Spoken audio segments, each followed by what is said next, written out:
بسم اللہ الرحمن الرحیم۔ السلام علیکم ویوز، کیسی ہیں آپ؟ خیریت سے ہیں؟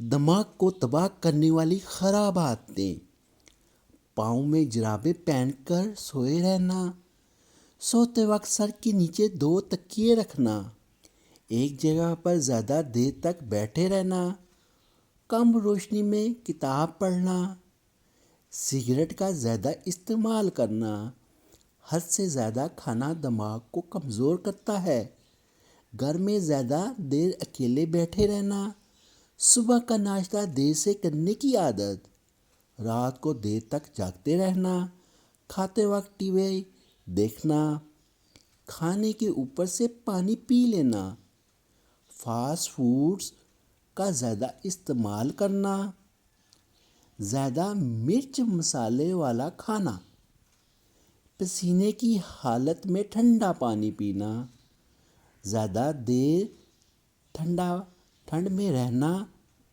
سوتے وقت سر پر کپڑا پہننا، روز پیدل نہ چلنے کی عادت، زیادہ دیر تک سوچتے رہنا،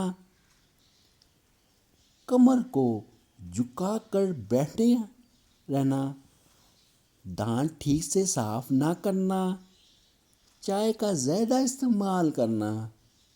جو لوگ ذہنی کاموں کے حوالے سے زیادہ متحرک ہوتے ہیں وہ ہر عمر میں ذہنی طور پر تیز بھی رہتے ہیں، اور اس مقصد کے لیے چند چیزیں مددگار ہیں، جیسے مطالعہ، گیم کھیلنا بہت زیادہ نہیں، نئی زبان سیکھنا، بیانات سننا، ورزشیں، خاص طور پر ایسی جسمانی سرگرمیاں جو دل کو دھڑکن کی رفتار تیز کرے، جیسے تیز چہل قدمی یا تیراکی، ذہن کے لیے بھی فائدہ مند ہوتی ہیں۔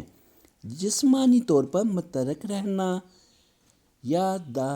یادداشت، تخلیق اور منصوبہ سازی جیسی صلاحیت کے لیے بھی مفید ثابت ہوتا ہے۔ اپنے دماغ کو ہر عمر میں جوان رکھنے کے لیے ایسی غذاؤں کا انتخاب کریں جو دل کے لیے مفید ہونے کے ساتھ ساتھ پیٹ سے بھی محفوظ رہے۔ شکریہ۔ میری ویڈیو کو لائک کریں، شیئر کریں اور آئیکن کو کلک کرنا نہ بھولیے گا۔ آپ کی محبت کو شکریہ۔ اپنا خیال رکھیے گا۔ اللہ حافظ۔